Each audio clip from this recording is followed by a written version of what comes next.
The Two Frogs. Two frogs had lived in a village all their lives. They thought they would like to go and see the big city that was about 10 miles away. They talked about it for a long time, and at last they set off to see the city. It was a hot day, and they soon began to feel tired. They had only gone a little way when one said to the other, "We must be nearly there. Can you see the city?" "No, but if I climb on your back, I might be able to see it," said the other frog. So he climbed up on the back of the other frog to see the city.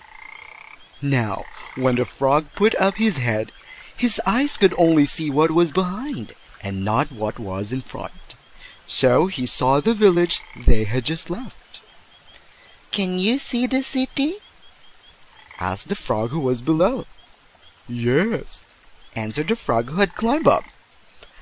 "I can see it. It looks just like our village."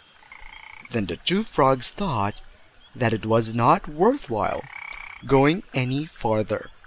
They went back and told the other frogs round the village that they had seen the city, and it was just like theirs.